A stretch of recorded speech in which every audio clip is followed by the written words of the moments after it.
మోషే ఎర్ర సముద్రం నుండి జనులను సాగచేయగా వారు షూరు అరణ్యంలోకి వెళ్ళి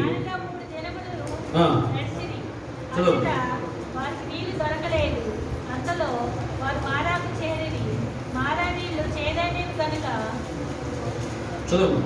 వారు ఆ నీళ్లు తాగలేకపోయింది, అందువలన దానికి మారా అని పేరు కలిగింది. ప్రజలు మేమేమి తాగుదామని మోషే మీద సరుకొనగా అతడు యెహోవాకు మొరపెట్టెను. అంతటా యెహోవా అతనికి ఒక చెట్టును చూపెను. అది ఆ నీళ్ళ వేసిన తరువాత నీళ్లు మధురములాయెను. అక్కడ ఆయన వారికి కట్టడైన విధిని నిర్ణయించి అక్కడ వారిని పరీక్షించి మీ దేవుడైన యెహోవా వాక్కును శ్రద్ధగా విని ఆయన దృష్టికి ఆయన ఆజ్ఞలకు విధేయులై అనుసరించి నడిచిన ఎడల నేను ఐగుప్తులో కలుగజేసిన రోగములలో ఏది మీకు రానియను, నిన్ను స్వస్థపరచు యెహోవాను నేనే అనెను. దేవుని బిడ్డలారా, మనం నమ్మిన దేవుడు గొప్ప దేవుడు. నమ్మిన వారు చెప్పండి హల్లెలూయా. ఆయన ఏదైనా చేయగలిగినవాడు. ఆయన ఏదైనా చేయగలిగినాడు. అవసరం తలక్రిందులు చేస్తాడు, తలక్రిందులుగా ఉన్నదాన్ని స్ట్రైట్గా నిలబెట్టగలడు. ఆయన ఏదైనా చేయగలిగినవాడు. ఇప్పుడు దేవుని బిడ్డలారా, ఇశ్రాయేలు ప్రజలు అరణ్య యాత్రలో వారు ఉన్నప్పుడు వారికి ఎదురైన కొన్ని అనుభవాలు, వారికి ఎదురైన కొన్ని పరిస్థితులలో ఒక పరిస్థితిని, ఒక చేదైన అనుభవం. వారికి 22వ వర్షం మనం చూస్తున్నాం. త్రాగుటకు నీళ్ళు లేవు, త్రాగడానికి నీళ్లు దొరకల. ఎక్కడ? అరణ్యంలో నీళ్లు దొరకని పరిస్థితిలో వారు ఉన్నారు. అయితే వారు ఒక ప్రదేశానికి చేరారు. ఒక ప్రదేశం, ఆ ప్రదేశం పేరేంటంటే మారా. మారా మారా అనగా అర్థము చేదు. నీళ్ళైతే ఉన్నాయి కానీ అవి త్రాగుటకు పనిచేసేవి కావు, చేదైన నీళ్ళని. ఇప్పుడు దేవుని బిడ్డలారా, అటువంటి ప్రదేశంలో అటువంటి అనుభవాలు కూడా వారు వెళుతూ ఉన్నప్పుడు ప్రజలు చేయాల్సిన పని ఏంటి, వారు చేయాల్సిన దానికి బదులుగా ఏం చేస్తూ ఉన్నారు అని ఆలోచన చేస్తూ ఉంటే, ఇశ్రాయేలు ప్రజలకు ఒక భయంకరమైన అలవాటు ఉంది. ఏమిటి అలవాటు? సనగటం. ఏం చెప్పండి? సనగటం, గొనగటం. రెండవది మోషే మీద తిరుగుబాటు చేయటం, ప్రతిదానికి ఆయనను తక్కువ చేసి మాట్లాడటం. ఇక్కడ అదే జరుగుతూ ఉంది. మేమేమి త్రాగుతాము అని మోషే మీద సరుగుతూ ఉన్నారు. మోషే కూడా వారిలో ఒకరే కదా, వారి లాంటి మనిషే కదా. మరి మోషే ఏం చేయగలరు? అక్కడ వారు ఏం చేయలేకపోయారు, మోషే ఏం చేయగలరు? వారు చేయాల్సిన పని వారు చేయాలి, మోషే చేయాల్సిన పని మోషే చేయాలి. కానీ వారు మనిషి, ఈయన మనిషే. మరి వారు లాంటి మనిషి ఈయన కూడా. కానీ ఈయన దగ్గర వచ్చి మేమేం కాపుతామని సరుగుతూ ఉన్నారు. మన మోషే ఏం చేశాడ? 25వ వచనం మనం చూస్తున్నాం. అతడు యెహోవాకు మొర్రపెట్టెను. హల్లెలూయా. అతడు యెహోవాకు మొర్రపెట్టెను. మోషే కూడా వారి లాంటి మనిషే. కానీ వారు చేయనిది, మోషే చేసేది ఏంటంటే ప్రార్థన. వారు కూడా చేయొచ్చు, నోరు పారేసుకునే కంటే, తొందరపడే కంటే వారు దేవుడికి మొరపెట్టచ్చు. వాళ్ళకి అసలు అలవాటు ఉంటే కదా. అలవాటు ఉన్నవాడు ఏం చేస్తాడు చెప్పండి? ఇప్పుడు సపోజ్ పేకాట ఆడే అలవాటు ఉందనుకో, ఏం చేస్తాడు చెప్పండి అమ్మా? ఇప్పుడు బస్సులో టికెట్ కండక్టర్ వచ్చి టికెట్ కొడతా ఉంటాడు. ఇంటికి వచ్చి భోజనం చేసి నిద్రపోయాడు. నిద్రలో కూడా ఏమంటాడు? టికెట్ టికెట్ అంటాడు. మీకు అర్థం కాదు. అలవాటుది. టికెట్ టికెట్ అంటాడు. ఈయన కలవరేస్తున్నాలే అనుకుంటారా అని కొంతమందికి ఉన్న అలవాటు. ఇశ్రాయేలు ప్రజలకు లేని అలవాటు ఏంటది? ప్రార్థన చేసే అలవాటు వారికి లేదు. వారి కోసం కూడా ఎవరు ప్రార్థన చేయాలి? మోసే చేయాలి. వారు చేయకూడదా? ఇదే చెప్పు. వారికి ఉన్న చెడు అలవాట్లలో ఇదొక చెడు అలవాటు. వారు చేయకూడదు ప్రార్థన. వారి కోసం కూడా ఈయన ప్రార్థన చేయాలా? ఇప్పుడు వేరే తప్పిపోతుంది. ఇప్పుడు ఇక్కడ మోసేకు దప్పిక అయితే ఒక మాట చెప్పండి. మోసేకు దప్పిక అవుతుందా అవదా?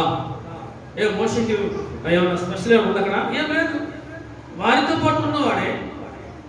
వాళ్ళు ప్రార్థన చేయొచ్చు, మోసే కూడా ప్రార్థన చేయొచ్చు, కానీ వారి కోసం కూడా మోసే చేయాలి. కానీ వీళ్ళు మాత్రం చేయరు. సహజంగా చాలా మంది మా కోసం ప్రార్థన చేయి అంటారు, కానీ వారికి లేదు అలవాటు ఏంటమ్మా? వాళ్ళు చేయరు ప్రార్థన, వాళ్ళ కోసం వాళ్ళు చేసుకోవాలి. ఒక మగ మనిషి వచ్చి ఒక పాస్టర్ గారు అడిగారంట, అయ్యగారు మా కోసం మీరు ఉపవాస ప్రార్థన పెట్టండి అన్నాడు. వినాలి, మా కోసం మీరు ఉపవాస ప్రార్థన పెట్టండి అన్నాడు. తప్పకుండా పెడదామయ్యా, ఏ రోజు పెడదాం, మీరు ఎప్పుడు వస్తారంటే మాకు నాటకం కుదరదు, మేము ఆఫీస్కి మీరు పెట్టండి మా కోసం, మీరు ఉపవాస ప్రార్థన మీరు చేయండి మా కోసం అంటాడు. మీకు అర్థమైందా? కొంతమందికి ఇది ఒక టాలెంట్. వీరు చేసుకోరు, వీరి కోసం మీరు చేయరు, వీరి కోసం మీరు చేసుకోరు. కానీ మోసే మాత్రం చేయాలి. మోసే మీద సనుకోవడం, తప్పు చేసి మాట్లాడటం. మనం నేర్చుకోవాల్సిన విషయం తెలుసా? నీ కోసం నువ్వు ప్రార్థన చేయడం ముందు నేర్చుకోవాలి. హల్లెలూయా. నీ ఒళ్ళొచ్చు, నీ మోకాళ్ళొచ్చు, నీ తల వంచు, దేవుని ముందు వంచు, దేవుని ముందు వంచు. ప్రతి మనిషికి కూడా ఒక అనుభవం వస్తుంది. ఏంటి అనుభవం? చేదు అనుభవం. జీవితం ఎప్పుడు కూడా పోల మార్పులాగా, రాజమార్గంలాగా, పూల మార్గంలాగా ఎప్పుడూ ఉండదు. గుర్తుపెట్టుకోండి మాట. చాలాసార్లు ఇది హెచ్చరిస్తూ ఉంటా. ఖచ్చితంగా ఎక్కడో దగ్గర మనిషికి ఏ అనుభవం ఎదురైంది? చేదు అనుభవం ఎదురైంది. కొందరు కుక్క తిప్పుకోలేదు, కొందరు కుక్క తిప్పుకోలేదు, అంతే. చేదు అనుభవం ఎదురైంది. వీరు అరణ్యంలో బయలుదేరి వెళ్తా ఉన్నారు. 22వ వచనం మనం చూస్తున్నాం. ఎర్ర సముద్రం నుంచి మోసే జనులను సాగచేయగా వారు షూరు అరణ్యంలోకి వెళ్ళి దానిలో 3 దినాలు నడిచి అచ్చట వారికి నీళ్లు దొరకలేదు. సహజంగా నడిచే మనిషికి ఏమవుతాయేమో? తప్పుకేంటి? ఈ యాత్రలో ఖచ్చితంగా మనిషికి ఒక అనుభవం ఎదురవుతుంది. ఆ అనుభవం తీరుతుంది అనుకుంటారు. అది ఎండమావులుగా ఉంటుంది. ఎండమావులే. అమ్మాయ్యా ఇక నీళ్లు దొరికాయి అనుకున్నారు వాళ్ళు, కానీ అది ఎండమావులు అనే విషయం వాళ్ళు తెలుసుకోలేదు. ఇక నీళ్లు దొరికాయి అనుకున్నారు. తీరా చూస్తే అది ఏ నీళ్ళంట? చేదు నీళ్ళు, చేదు అనుభవం, మింగుడు పడని పరిస్థితి. గుర్తుపెట్టుకోండి, జీవితంలో ఖచ్చితంగా ఈ అనుభవం ప్రతి ఒక్కరికి వస్తుంది. ఈ అనుభవం చేదు అనుభవం. చేదు అనుభవం రాదు మన బైబిల్ చెప్పలేదు. గుర్తుపెట్టుకోండి, జీవితం ఎప్పుడు కూడా పట్టిందల్లా బంగారం అనుకోవద్దు. పట్టిందల్లా బంగారం అనుకోవద్దు. నేను వేసిన ప్రతి అడుగు నీతిలో పడుతుంది అనుకోవద్దు. నా నెత్తి మీద ఎప్పుడు కూడా వెలుగుతూనే ఉంటుంది అనుకోవద్దు. దేవుని మనకు ఎప్పుడు మనకు నేర్పిస్తా ఉంది. ఈ అనుభవాలు వస్తాయి, ఈ పరిస్థితులు ఎదురవుతాయి. అయితే మోషే ఏం చేశాడు? యెహోవాకు మొరపెట్టాను. హల్లెలూయా. ఇదే మనకున్న ఆయుధం. దేవుడు మనకిచ్చిన ఆయుధం ఇదే. ఏంటి ఆయుధము? ప్రార్థన ఆయుధం. నువ్వు కలవరపడి ఏం చేయలేవు, నువ్వు చింతించి ఏం చేయలేవు, నువ్వు ఆదుర్దపడి ఏం చేయలేవు, నువ్వు తొందరపడి ఏం చేయలేవు, ఏమి చేయలేవు. కానీ ఒకటి చేయాలి, ప్రార్థన చేస్తే ఏదైనా సాధిస్తావు. ప్రార్థన చేయి, ఖచ్చితంగా దేవుడు నీ కన్నీటిని చూస్తాడు. హల్లెలూయా. నువ్వు ఏ పరిస్థితిలో ఉన్నావో ఆ పరిస్థితుల్లో నువ్వు కురిగిపోకుండా, ఆదుర్ద పడకుండా, కలవర పడకుండా, కంగారు పడకుండా, చింతించకుండా, ప్రియమైన బిడ్డలారా, మనము ఖచ్చితంగా కన్నీటి ప్రార్థన చేస్తే, కన్నీరు కారిస్తే పరలోకమందున దేవుడు ఖచ్చితంగా నువ్వు కారుస్తున్న కన్నీటిని చూస్తాడు. పరలోకమందున దేవుడు భూమి మీద మనిషిని తీక్షణంగా చూస్తూ ఉంటాడు. ఈ అనుభవం ప్రిదురుతారా? అది అనుభవించే వారికి అర్థం. కన్నీరు కార్చి దేవుడి దగ్గర మొరపెట్టే వారికి అర్థం. అందరికీ అర్థం కాదు, అందరికీ అర్థం కాదు. వీళ్ళకున్న సోమరితనం అదే. ఎవరికి? ఇశ్రాయేలుకున్న సోమరితనం. ప్రార్థన చేయకపోవడమే పెద్ద సోమరితనం. మీకు చాలాసార్లు చెప్పారు, సోమరి ఎవరంట? పొలంలో పనిచేయట్లేదా? పొలంలో పనిచేయట్లేదా? పొలంలో పనిచేస్తావు. ఆఫీసులో పనిచేయట్లేదా? ఆఫీసులో పనిచేస్తావు. అక్కడ సోమరిగా బద్ధకంగా ఉంటే కూలి ఎవరిస్తారు? మరి ప్రార్థనలో నువ్వు పోరాటం చేయట్లేదు? ఎందుకు ప్రార్థన చేయలేకపోతున్నావు? ప్రార్థన చేయని వాడే పెద్ద సోమరి. గుర్తుపెట్టుకునే మాట, నువ్వు ఎంత విత్తుతావో ఖచ్చితంగా అంత పంటకు వస్తావు. ప్రార్థన అనే విత్తనం నువ్వు విత్తో, ప్రార్థన కంచెని వేయి, నీ కుటుంబం క్షేమంగా ఉంటుంది. హల్లెలూయా. మనం చూస్తున్నాం, ఇశ్రాయేలు ప్రజలకు ఉన్న చెడు అలవాటు ఏంటంటే వారు ప్రార్థన చేయకపోవడమే. వారు ప్రార్థన చేయకపోగా మోషే మీద సరగం, మా కోసం ప్రార్థన చేయక నీళ్ళు మేమేం తాగాలి, ఇప్పుడు మేమేం తాగాలి? ఎవరన్నా ఒక మనిషి ఇంటికి వచ్చి కాస్త మంచినీళ్ళు ఇవ్వమంటే కదా, ఇప్పుడు మంచినీళ్ళు కొనుక్కోవడం అయిపోయింది పరిస్థితి. వినండి, ఒకేసారి ఒక 10 మంది వచ్చి మంచినీళ్ళు అంటే ప్రెసిడెంట్ గారి ఇంటికి వచ్చి అమ్మ కొద్దిగా ప్రెసిడెంట్ గారు మంచినీళ్ళు ఇవ్వమని చూసి అడిగితే 10 మంది ఒకసారి వస్తే ఎంత హ్యాపీగా ఇస్తారో మీకు అర్థం కాదా? ఎందుకని ఇంతమందికి ఇవ్వాలంటే ఏంటి? డబ్బాలు ఉంటుంది అక్కడ. ఏ డబ్బా? మెండల్ డబ్బా ఉండదు, కొనుక్కునే తీరు కదా. ఏనండి, ఎగ్జాంపుల్ చెప్తున్నా. మరి కొన్ని లక్షలు, దాదాపు 6 లక్షల మంది ఉన్న ప్రజలకు మోషే ఒక్కడే అంతమందికి నీళ్లు ఎలా ఇవ్వగలరు? మేమేం తాగాలి అంటే మోషే రండి మీరు పోస్తారనేసి ఇవ్వడానికి ఏమన్నా మోషే కదా అదే ఉన్నది, అక్కడ చెరువే ఉన్నదా? ఏం లేదు. మరి అంతమందికి నీళ్లు అరణ్యంలో ఎక్కడ నుంచి తీసుకొచ్చేవారి? మేమేం తాగాలి? అప్పుడు మోషే కలవరపడలా. దేవుడు నాకున్నాడు అనే విశ్వాసంతో ఉన్నాడు. హల్లెలూయా. దేవుడు నాకున్నాడు, దేవుడు మనకున్నాడు. మనల్ని పిలిచినవాడు, మనల్ని విడిపించినవాడు, మనల్ని నడిపించినవాడు ఖచ్చితంగా పోషిస్తాడు, మన దప్పిక తీరుస్తాడు. ఆ విశ్వాసం మోషేకు ఉంది. అతడు యెహోవాకు మొర్ర పెట్టెను. 25వ వచనం. అతడు యెహోవాకు మొర్ర పెట్టెను. గుర్తుపెట్టుకు ఈ మాట. నీ సమస్యకు జవాబు ఒకటే. నీ సమస్యకు, మన సమస్యకు జవాబు ఒకటే, ప్రార్థన. అది ఎటువంటి చేదైనా సరే ఆ ప్రార్థన పరిష్కార మార్గాన్ని చూపించింది. నీళ్లు ఏమైనాయి? మధురములాయను. నీళ్లు మధురములాయను. చేదుగా ఉన్న నీరు మధురంగా మార్చిన గొప్ప దేవుడు ఆయన. మోషే కూడా మేమేం తాగామంటే, మరి నేనేం తాగాలి అంటే మోషే కూడా మరి నేనేం తాగాలి? మీ నాయకుడు మీ దాంట్లోనేగా, మరి నేనేం తాగాలి? అలా మోషే చేసి ప్రార్థన చేద్దాం.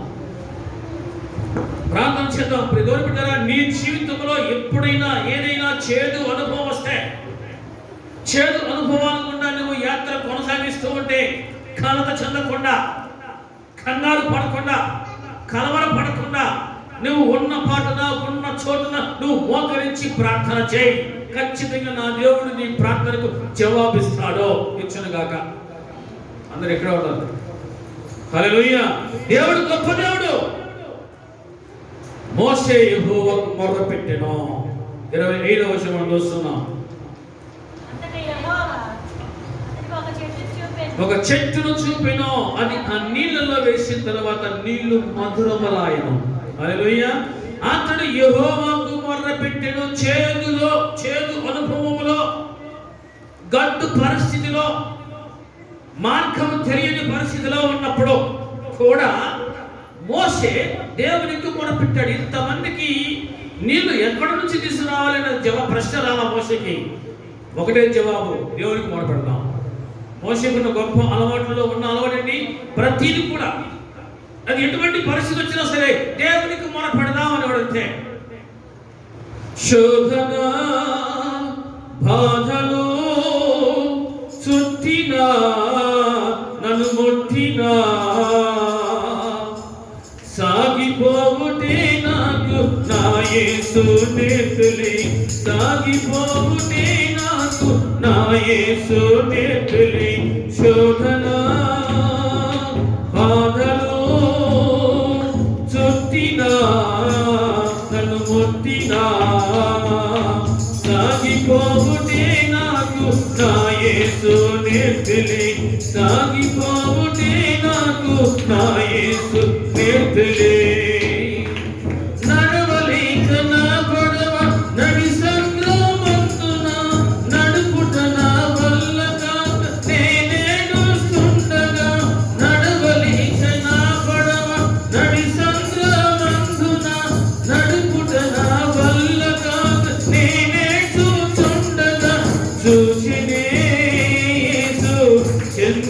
చేరనే చూచెనే యేసు చెంతకు చేరనే ఆయనుండి నా పడవను అందరికి చేర్చెను ఆయనుండి నా పడవను అందరికి చేర్చెను శోధన బాధలో చుట్టినా నన్ను మొట్టినా సాగిపోవుటే నాకు నా యేసు నేర్పలే సాగిపోవుటే నాకు నా యేసు నేర్పలే.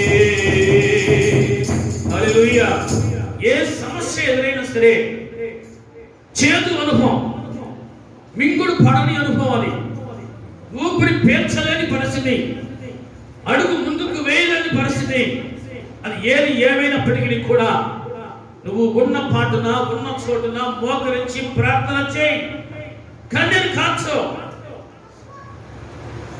దేవుడు కదిలించబడతాడు. హల్లెలూయా. దేవుడు కదిలించబడతాడు. పరలోకమందు దేవుడు కోటాను కోట్ల దూతల చేత నిత్యం కొనియాడబడుతూ ఉన్నప్పటికీ అక్కడ నుంచి తన దృష్టిని భూమి మీద ఉన్న మన మీద ఉంచుతాడు. మన మీద ఉంచాడు తన దృష్టిని. ఇప్పుడు పరలోకంలో ఉన్న దేవుడు భూమి మీద ఉన్న మోషే ప్రార్థన చేస్తూ ఉండగా మోషేతో దేవుడు మాట్లాడతాడు. చూడండి అసలు ఎంత దూరం, పరలోకానికి భూమికి ఎంత దూరం, హైదరాబాద్కి కొడుకులకి ఎంత దూరం. వినండి విధులుగా దేవుడు ఎంత వేగంగా స్పందిస్తాడో అర్థం చేసుకోండి. తన బిడ్డలు తన భక్తులు మొరపెడుతూ ఉండగా అంత వేగంగా స్పందించే దేవుడు ఆయన. వెంటనే మాట్లాడుతున్నాడు మోషే. ఏమన్నాడు? ఒక చెట్టును చూపెను, అది ఆ నీళ్లలో వేసిన తర్వాత నీళ్లు మధురములాయెను.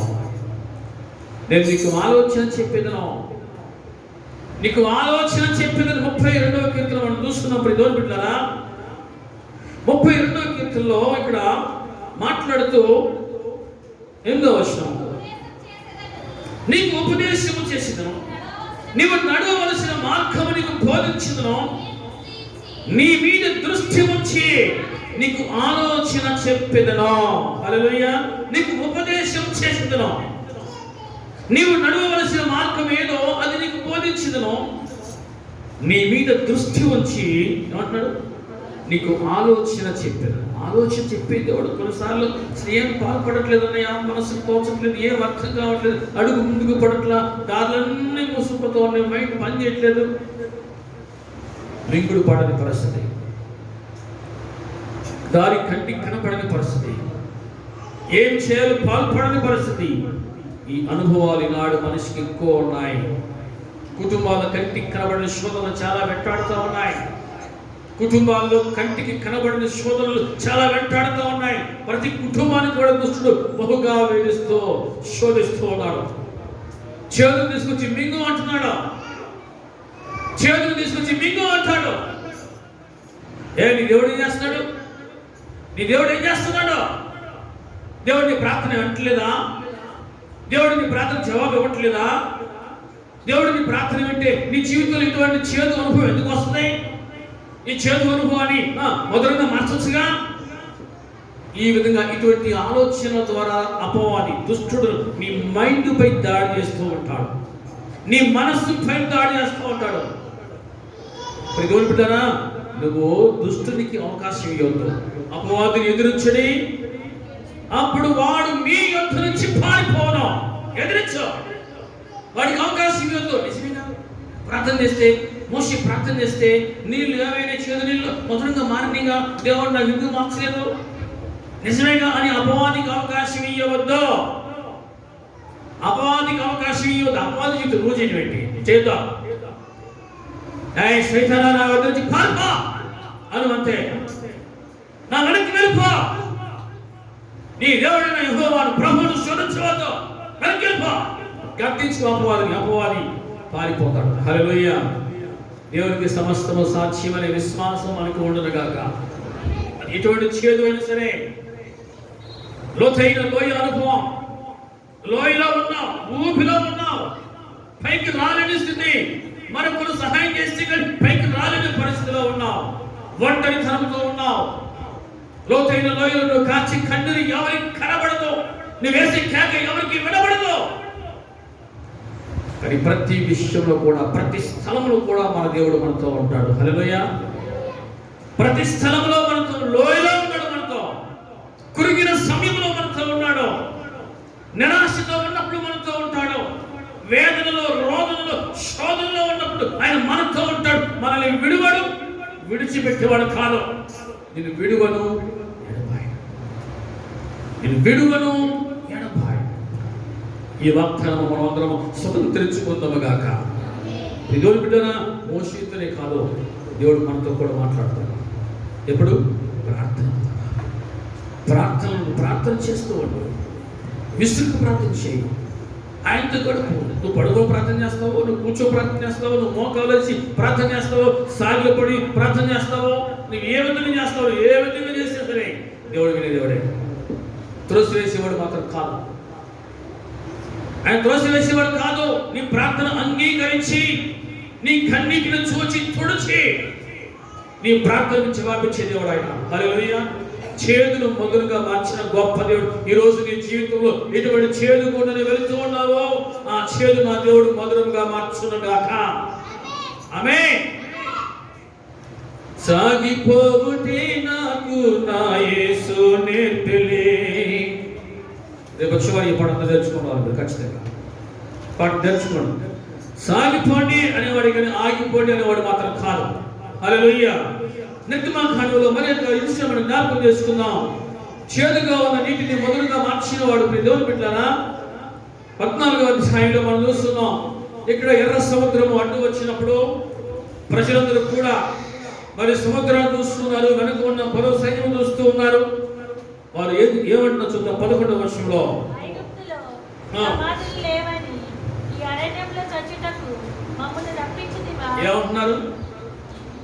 ఏమంటున్నారు?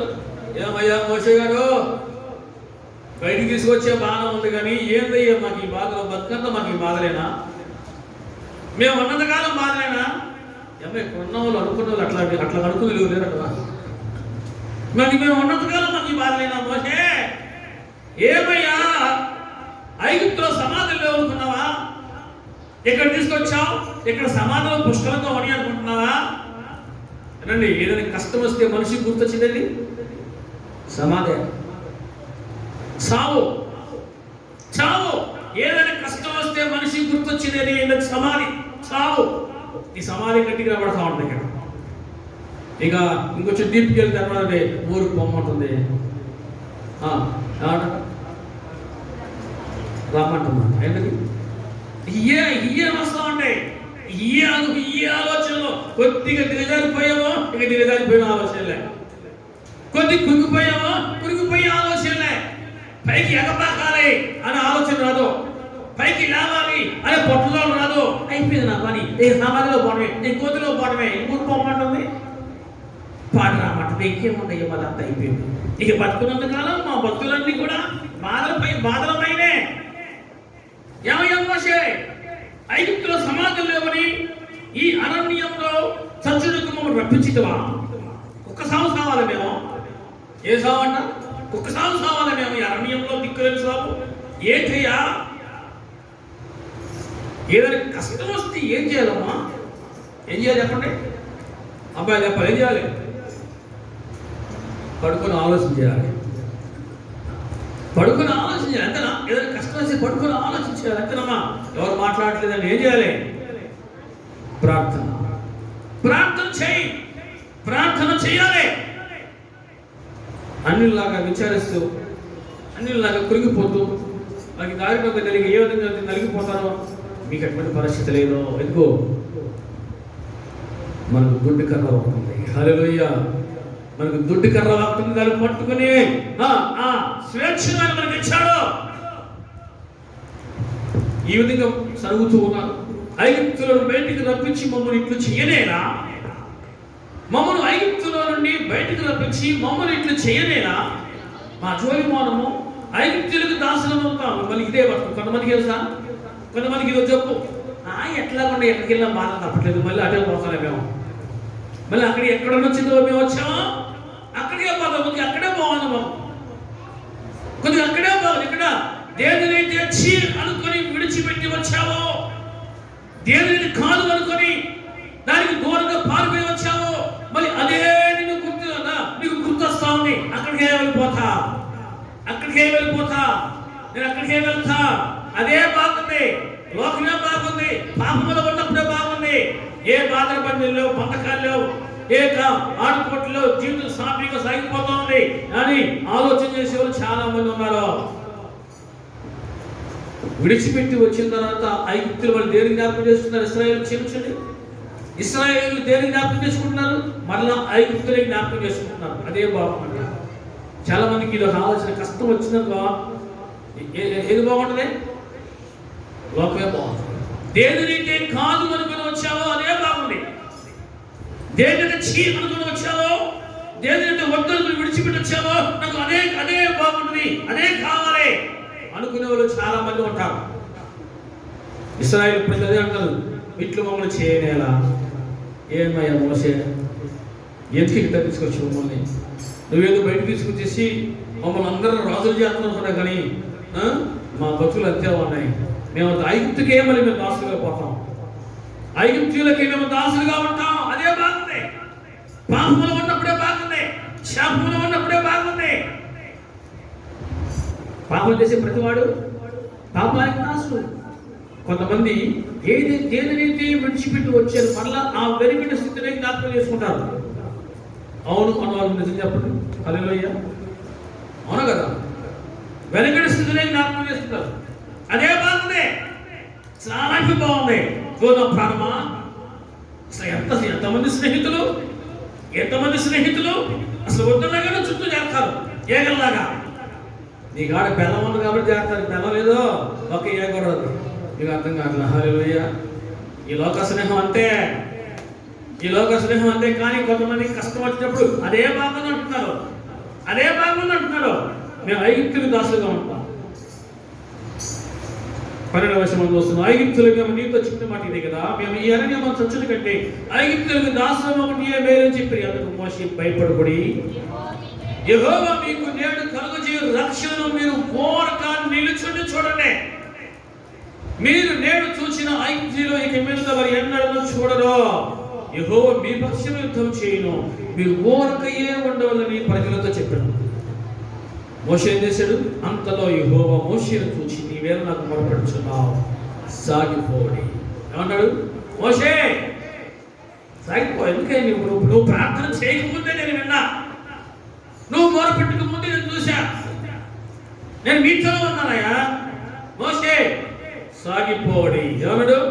సాగిపోడు. ఆగినట్లా, నిలిచిపోవట్లా, సాగిపోడు. దేవుడు ఒక మనిషికి తోడుగా ఉంటే సాగిపోవటమే. ఆగిపోవటం లేదు, ఈ చక్రం ఆగిపోయటం లేదు, ఈ బండి ఆగిపోదు. ఈ బండి ఆగిపో, దేవుడు నడిపిస్తూనే ఉంటాడు. దేవుడు మనల్ని నడిపించడు కాక. ఎక్కడ నడిపిస్తాడు దేవుడు మనల్ని? 23వ అధ్యాయం కీర్తన గ్రంథంలో మనం చూస్తున్నాం. 23వ అధ్యాయంలో 2-3 వచనాలు.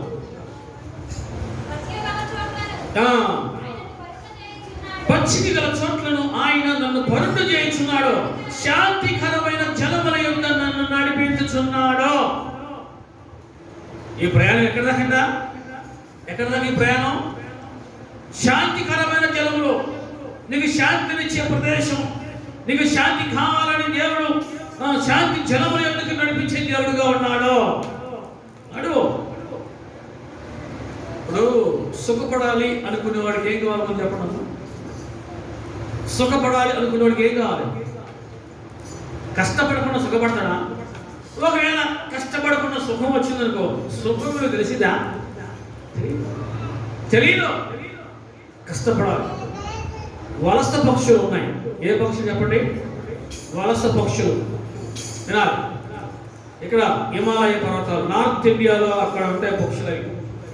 ఎండాకాలం వచ్చిందంటే నీరు అయిపోతుంది అని వాటికి ముందే తెలిసిపోతూ ఉంటుంది, నీరు అయిపోతుందని. అక్కడ నుంచి దాదాపుగా మనకు దక్షిణ భారతదేశము కర్ణాటక రాష్ట్రానికి వస్తాయి వలస పక్షులు. దేనికోసం? నీళ్ళ కోసం. పక్షులు అవి ప్రయాణం చేస్తూ వస్తాయి. మనకి ఇక్కడ నుంచి ఈ రోడ్డు మార్గం లేకపోతే, ఏ మార్గం? రోడ్డు మార్గం లేకపోతే మద్రాసు ఎవరైనా వెళ్తారా? తెలిసిద్దామా? దొరికినా తెలిసిందా? కానీ పక్షికి దేవుడు ఎంత జ్ఞానం ఇచ్చాడండి.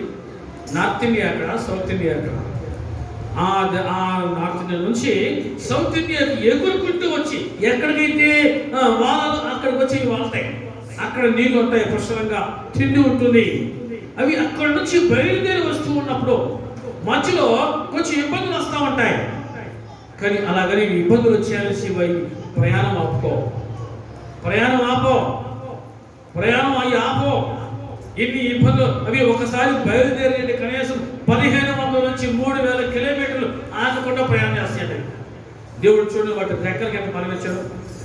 1500 నుంచి 3000 కిలోమీటర్లు అవి ఆగకుండా ప్రయాణం చేస్తాయి. అంత బలాన్ని ఆ పక్షి రెక్కలకు దేవుడు ఇచ్చాడు. వినండి, ఎందుకు ఈ విషయం జ్ఞాపకం చేస్తున్నాయి? అవి అంత దూరం నుంచి ప్రయాణమై వస్తా ఉన్నాయి. ఎందుకోసం? ఇక్కడ ఇది సేఫ్టీ ప్లేస్. మధ్యలో కొన్ని ఆటంకాలు వస్తాయి, కానీ అవి ప్రయాణం ఆపో. కదా మనం ఈ విశ్వాస యాత్రను కొనసాగిస్తున్నాం అంటే ఎక్కడి నుంచి మొదలు పెట్టావో మళ్ళీ అక్కడికి వెళ్ళడం కోసం కాదు. ఎక్కడి నుంచి మొదలు పెట్టావో నువ్వు గుర్తుపెట్టుకుంటే నా దేవుడు నా జీవితాన్ని అక్కడి నుంచి విడిపించి శాంతికరమైన శాంతి జలముల యొద్దకు నన్ను నడిపించుకుంటూ వస్తున్నాడు అని దేవుడికి కృతజ్ఞత స్తుతులు చెల్లిస్తూ నీ యాత్రను ఆయన వైపు చూస్తూ కొనసాగించాలి. సాగిపోవాలి, ఆగిపోకూడదు. విశ్వాస యాత్రలో చాలా మంది సాగిపోయేవాళ్ళు, ఆగిపోయేవారు ఉన్నారు. విశ్వాస యాత్రలు మధ్యలోని విడిచిపెట్టి మళ్ళా లోకంలో కలిసిపోయేవారు చాలా మంది ఉన్నారు. ఇశ్రాయేలు ప్రజలు ఆ విధంగా చాలా మంది శాపగ్రస్తులైన వారు ఉన్నారు. బిడ్డరా, కానీ ప్రార్థన చేసే వాళ్ళకి దేవుడు వచ్చే వరం ఏమంటాడు? సాగిపోతుంది. ప్రార్థన చేసే వాళ్ళకి దేవుడు వచ్చే వరము, దేవుడు వచ్చే వాగ్దానం ఏమన్నాడు? సాగిపోండి. ఆయన ఆగిపోమన్నాడు కాదు. మొరపెట్టు. మారా నీళ్ళు ఏం చేశాడు? మధురంగా మార్చిన దేవుడు. మారా నీళ్ళు మధురంగా మార్చిన దేవుడు చేదుగా ఉన్న నీ జీవితాన్ని మధురంగా మార్చను గాక. ఆమేన్. ఆమె చెప్పలేదమ్మా, లేదా మీకు ఎంతో మధురంగా ఉండటం, చేదుగా ఉండటం బాగుంటుందా? ఆమేన్, ఆమేన్. మారా జీవితాన్ని మధురంగా మార్చినవాడు, దేని మధురంగా మార్చగలిగినవాడు ఆయన. ఈరోజు నీ జీవితంలో ఏది చేదుగా ఉందో దాన్ని చూసి కలత చెందదు, కానీ ప్రార్థన చేయి. ఆ చేదు బ్రతుకును దేవుడు మధురంగా మార్చగలిగినవాడు మార్చునుగాక. మధురంగా మార్చుతాడు. ఆయనకు అసాధ్యమని ఏది కూడా లేదు. మనం నమ్మిన దేవుడు పిలిచేవాడు, లేని వాటిని ఉన్నట్టుగా పిలిచేవాడు, మృతులను సజీవులుగా లేపేవాడు. ఆయనకు అసాధ్యమని ఏది కూడా లేదు. అంత గొప్ప దేవుడు మనకు దేవుడుగా ఉన్నాడు. అదే మన ధైర్యము. మనుష్యం చూడద్దు, దేవుని చూడు. ఎబ్రీ పత్రిక 12వ అధ్యాయం మనం చూస్తున్నాం. 2వ వచనంలో 1-2 వచనం చూద్దాం. ఎబ్రీ పత్రిక 12వ అధ్యాయము 1-2 వచనాలు. ఉన్నందున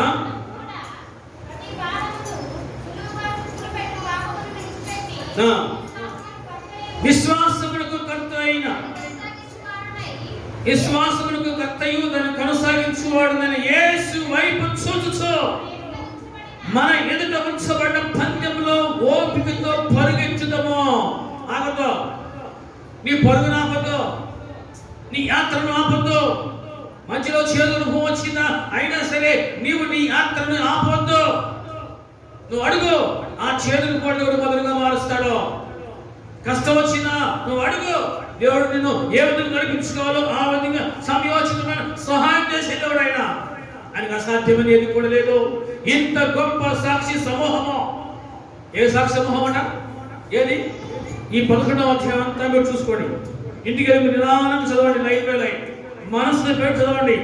దేవుడు వారి జీవితంలో ఏ విధంగా వారికి సహాయం చేశాడో, వారు ఏ విధంగా నడిపించాడో, వారికి ఏ విధంగా ముందు నడిపించాడో, వారు ఏ విధంగా పోషించాడో, ఇవన్నీ మీకు అర్థమవుతాయి. ఇంత గొప్ప సాక్షి సమూహము మేఘము వలె మనలను ఆవరించి ఉన్నందున మనము కూడా ఎవరు?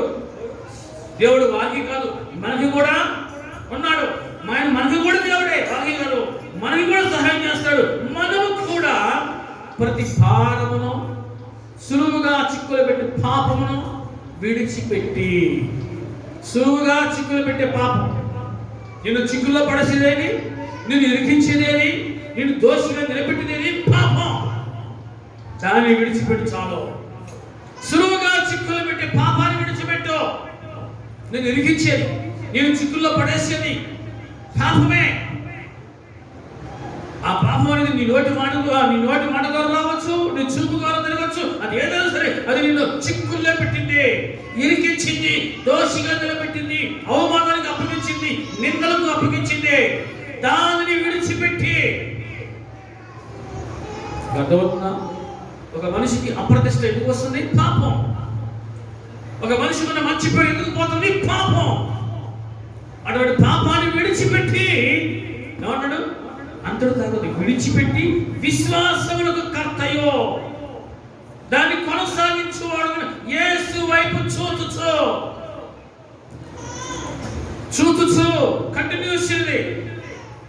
కంటిన్యూషన్. ఆ నీ దృష్టి ఆయన మీద తప్ప ఇంకా దేని మీద ఉండకూడదు. దేని మీద ఉండకూడదు. ఆయన మీద నీ దృష్టి ఉండాలి, ఆయన మీద నీ చూపు ఉండాలి. చూచుచు విశ్వాసములకు కర్త ఆయన విశ్వాసములకు కర్త, దాన్ని కొనసాగించేవాడు కూడా ఆయనే. హల్లెలూయా. ఆయన వైపు చూడు. నువ్వు పరిస్థితుల్లో చూసినా, లోకం వైపు చూసినా, ఇశ్రాయేలు ప్రజలు ఏ విధంగా అయితే ప్రతి సమస్యకు భయపడ్డారో, ఏ విధంగా సరిగారో, అదే విత్తనం, అదే వేరు నీలో పనిచేస్తాను. గుర్తుపెట్టుకో. ఆ చేదని వేరు నీ నుంచి దూరంగా తొలగిపోవను గాక. చేదేని వేరు నీకు తెలియకుండా అది నీలో పనిచేస్తా ఉందేమో. ఏమండి, ఎప్పుడైనా చూసారు వేరుని? వేరు కట్టి కనపడదు. అది భూమిలో పాకుంటూ బలం పుచ్చుకుంటూ పోతా ఉంటుంది. ఆ వేరు నీలో పనిచేస్తుందేమో. అందుకే మధురంగా ఉండాల్సిన నీ జీవితము చేదుగా మారుతుందేమో. ఆ చేదుని వేరును తీసేసుకోవాలో. జాగ్రత్త పడు. సులువుగా చిక్కులు పెట్టి పాపం ఏదైతే ఉందో దాన్ని విడిచిపెట్టు. సులువుగా పట్టేస్తుంది అన్నమాట. సులువుగా ఈజీగా పడేస్తుంది పాపం. పాపానికి పవర్ అదే. ఎంత గట్టివాడా సరే ఖచ్చితంగా ఎక్కడో ఒక దగ్గర బలహీనత ఉంటుంది. ఖచ్చితంగా ఆ బలహీనతనే వాడు బలంగా వాడుకుంటాడు. ఎవరు? దుష్టుడు ఎక్కడ పడిపోతాడో దుష్టుడు బాగా తెలుసు. నువ్వు ఎక్కడ పడిపోతావో వాడు బాగా తెలుసు. నువ్వు ఎక్కడ పడిపోతావో, నువ్వు ఎక్కడ బలహీనంగా ఉన్నావో ఖచ్చితంగా ఆ బలహీనత మీదే వాడు బాగా తెలుసుతాడు. అందరు ఇక్కడ చూస్తారా? హల్లెలూయా. సులువుగా చిక్కులు పెట్టు పాపని విడిచిపెట్టు. అది నీకు ఎంత మాత్రం మంచిది కాదు. కానీ విశ్వాసమును కర్తయు దాన్ని కొనసాగించువాడునైన యేసు వైపు చూచుచు మన ఎదుట ఉంచబడిన పందెములో ఓపికతో పరిగెత్తాలి. హల్లెలూయా. క్రైస్తవుడు ఉండాల్సిందమ్మా ఓపిక. కొంతమందికి అత్యాశ ఎక్కువ ఉంటుంది. ఏంటి ఆశ? ప్రార్థన చేయగానే విత్తనం మొలకెత్తాలి, విత్తనం ఏమో చెట్టు అయిపోవాలి, కాయలు కాయాలి. వెంటనే విత్తనం నాటా, దేవానికి సమస్తము సాధ్యమేనయ్యా, నీకు అసాధ్యమైన లేదయ్యా, ఇప్పటికిప్పుడే ఈ చెయ్యి విత్తనం మొలకెత్తాలి, ఇప్పుడిప్పుడే పాకాలి, కాయలు కాయాలి, నీకు కోసుకొని తినాలి. నీకు అసాధ్యమైంది. ఇదే ప్రార్థన మనిషిని పడేస్తా ఉంది. దేవుడు పెట్టిన ఒక సిస్టమ్ ఒకటి ఉంది. నువ్వు విత్తనం విత్తనే వెంటనే కాయలు కాయడం. హల్లెలూయా. విత్తనం విత్తనే వెంటనే కాయలు కాయడం. వినండి, ఒక సంవత్సరం అయింది. ఒక సంవత్సరం మామిడిగా చెట్టు నాటావు. దేవుడు ఇక్కడ ఉన్నాడు. మామిడిగా చెట్టు నాటావు, నిద్రపోతున్నావా? మర్యాద కలిగిస్తున్నావే చూడు. వినండి, పొలంలో మామిడికాయ చెట్టు నాటావు, విత్తనం మొక్క నాటావు. ఒక సంవత్సరం అయింది, బతికింది. ఇక డేవిడ్ గప్ప తీసుకుపోయి కాయలు కోస్తాకి అందరూ డేవిడ్ దొరక.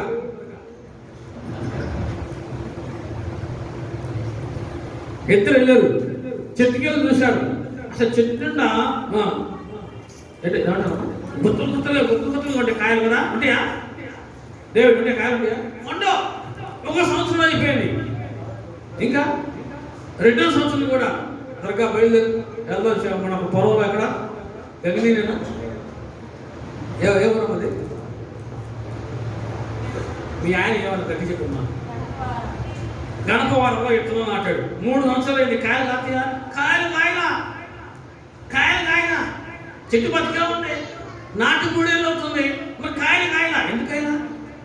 చెట్లో ఏమైనా లోపం ఉందేమో, చెట్టుకి ఏమైనా లోపం ఏమైనా ఉందేమో, అందుకు కాయలు కాయట్లేదేమో అని తవ్వేస్తే ఏమవుతాయి? ఎందుకు కాయలు కాయాలి? మరి ఇంకా టైము కాయలు కాసే టైం ఒకటి ఉంది. ఒకసారి కాయటం మొదలు పెట్టిందో ఏమవుతాయి? ఖచ్చితంగా ఏమవుతుంది? మొదలుగా కాయలు కాసింది. ఎప్పుడు కాసింది కాదు ఎవరికి ఆలోచన చేస్తుందా? ఎప్పుడు కాయలు కాసింది? ప్రతిరోజు కాయలు కాసిందా? ప్రతిరోజు కాయలు కాసిందా? కాదు, దాని కాలం చొప్పున. హల్లెలూయా. ఎండాకాలం వస్తేనే కాయలు కాసింది. చలికాలం వెళ్ళి దొరకాయలుగా కాయలు వస్తుంది పదండి దొరికా ఉండలేదు. అయ్యో ఆగయ్యా, ఇది ఏ కాలం? ఇది చలికాలం కాయలు అయ్యా అంటే పోనీ ఇద్దరు కలిసి ఎంత పద అనుకో, వాళ్ళిద్దరు జ్ఞానవంతులు అవుతారు. ఇక అర్థం కాదు. హల్లెలూయా. కాయలు కాసి టైంలో వెళ్ళి కాయలు కోసుకోవాలి. ఆ చెట్టుకి దేవుడు పెట్టే నియమం అది. ఈ కాలంలో ఈ కాయ కాయాలి, పలానా కాలంలో ఈ కాయ కాయాలి. దేవుడు పెట్టిన నియమం. ఆ చెట్టు దాటిపోలా. దేవుడు ఏ కాలంలో ఫలించమన్నాడో ఆ కాలంలో ఆ చెట్టు ఫలిస్తూ ఉంది. కానీ దేవుని బిడ్డలు ఫలించాలంటే ప్రతి నెల కూడా ఫలిస్తున్నది. హల్లెలూయా. ఆకు వాడక తన కాలంలో ఫలమిచ్చు.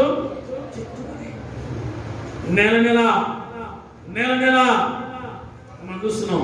ఓపిక కావాలి. ఫలించేదాకా ఏం కావాలి? ఓపిక. హల్లెలూయా. ఓపికతో పరిగెత్తు. తొందరపడితే ఏ పనాదో.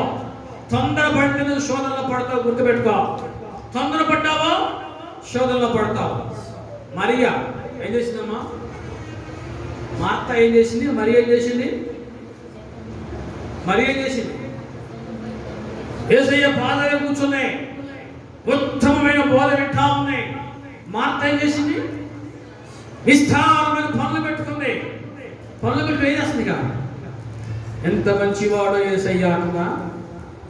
ప్రభా, నేను ఒక్కదాన్ని ఎంత కష్టపడతాను, నీకు ఏ సీకు చెంత లేదు నాయన.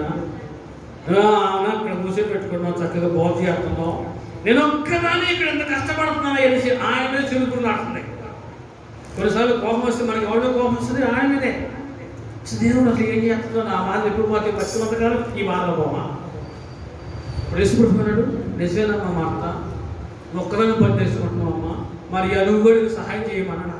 అన్నాడు మార్తా అన్నాడు, నువ్వు అనేకమైన పనులు పెట్టుకొని తొందరపడుతున్నావు. అనేకమైన పనులు, నీ శక్తికి మించి పనులు పెట్టుకున్నావు. ఇప్పుడు చాలా మంది కూడా చెప్పేది సార్ ఇదే. చాలా మంది కూడా చెప్పేది శక్తికి మించి పని పెట్టుకోవడం. కుటుంబాలు దూరం అవుతున్నావు. భర్తకు భార్య దూరం అవుతా ఉంది, భార్య భర్తకు దూరం, కుటుంబానికి దూరం పడుతున్నారు. శక్తికి మించిన పనులు పెట్టుకొని మనశ్శాంతి లేకుండా ఆరోగ్యాన్ని పాటిస్తున్న వాళ్ళు కూడా ఉన్నారా? శక్తికి మించిన పని పెట్టుకోబోతాం. హల్లెలూయా. నీకు దేవుడు ఏ పని అప్పగించాడో దాన్ని శుభ్రంగా చేస్తున్నావు. శుభ్రంగా శుద్ధిగా చేసుకో. నీకు దేవుడు ఏ పని అప్పగించాడో సంపూర్ణంగా చేయించాలో. దేవుడు మెచ్చుకునే విధంగా శక్తికి మించిన పనులు పెట్టుకొని ఆరోగ్యం పాటు చేసుకొని ఇప్పుడు దేవుడు బిడ్డరా, దేవుడు ఏం చేసిండు, నాకు అన్యాయం చేసినమ్మా అనే కంటే నేను చేసిన పొరపాటు ఇంకా ఎందుకు అనుకోవట్లేదు? శక్తికి మించిన పని పెట్టుకోవద్దు.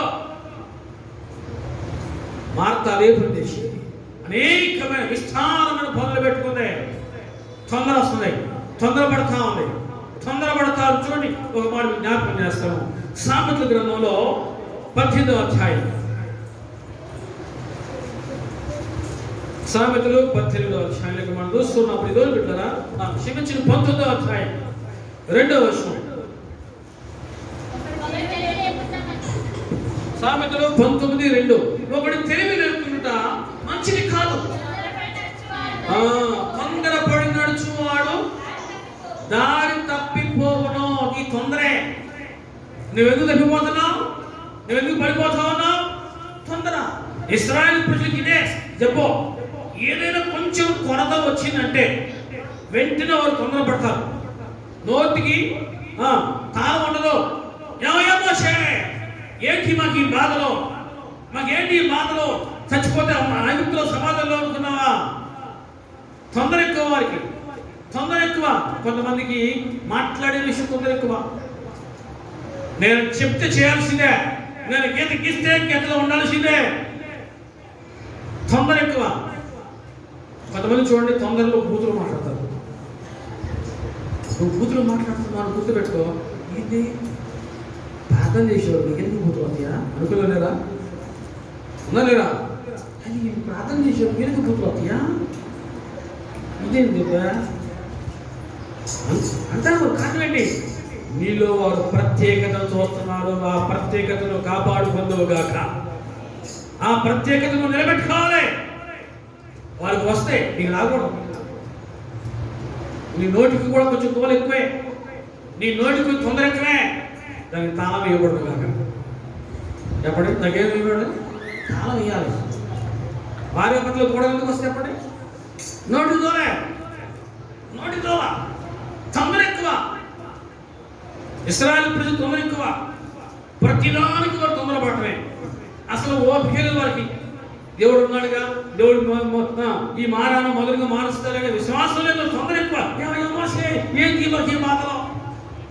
ఎర్ర సముద్రం వచ్చింది. ఏమయ్యా మోషే, ఏంటి ఎర్ర సముద్రం వచ్చింది? ఇప్పుడు ఏం చేయాలి మేము? మాకేంటి బాధలు ఏంటి? అసలు ఐగుప్తులో బాధలు, మాకు ప్రశాంతం బతుకోవాలో. తొందర ఎక్కువ. అందుకనే ఒక సామెత ఉంటుంది కదా, ఏంటిది? కాలు జారితే వెనక్కి తీసుకోవచ్చు, నోరు జారితే వెనక్కి తీసుకోలేదు. కాబట్టి నోటికి తాళం వేయకూడదు కాక. నోటికి ఏమైనా కళ్ళ వేసుకోండి, నాలుగు కళ్ళ వేయండి. ప్రైజ్ ది లార్డ్, హల్లెలూయా. నోటికి కళ్ళ వేయండి. చక్కగా నువ్వు మాట్లాడితే అక్కడ నీ విలువ పెరగాలి. నువ్వు మాట్లాడితే నీ విలువ పెరగాలి.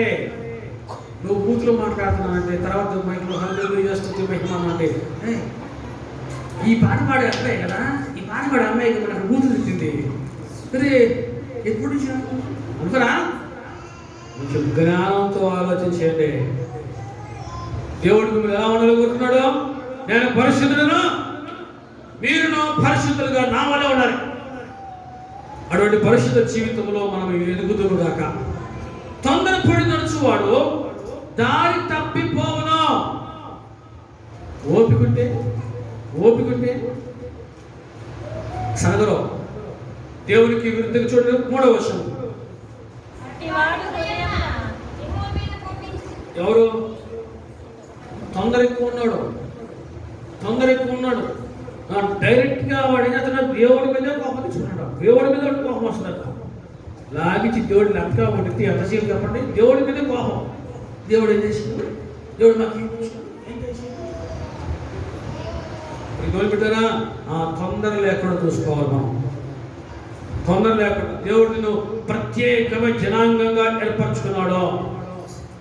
ప్రతిష్ఠితమైన జనాంగంగా దేవుడిని నిలబెట్టుకున్నాడు. ఆ ప్రత్యేకతను నువ్వు కాపాడుకుందువు గాక. ఆమేన్.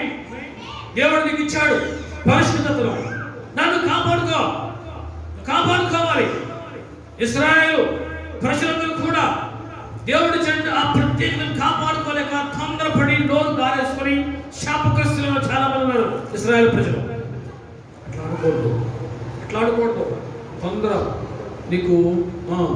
నీకున్న మంచి పేరును పాడు చేస్తుంది.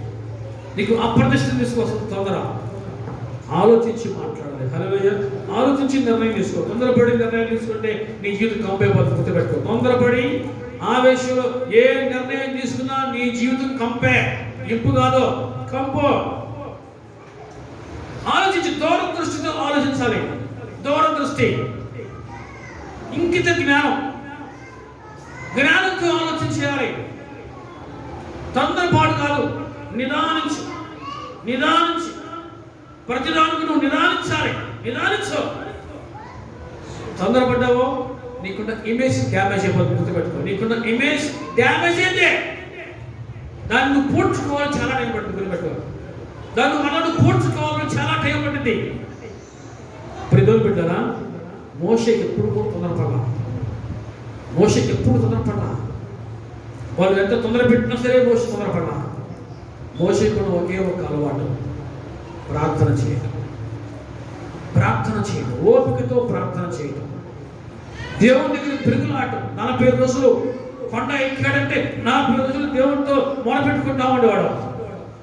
ఓపికతో, అయ్యా నువ్వు ఉన్నావు కదమ్మా, ఇడిపించింది నువ్వే కదా, తీసుకొచ్చింది నువ్వే కదా, నడిపించింది నువ్వే కదా, పోషించింది నువ్వే కదా, నువ్వు మాకు ఉన్నావు కదా అయ్యా అనేది దేవునికి మొదలుపెట్టి అనుభవం పోషణకు ఉంది.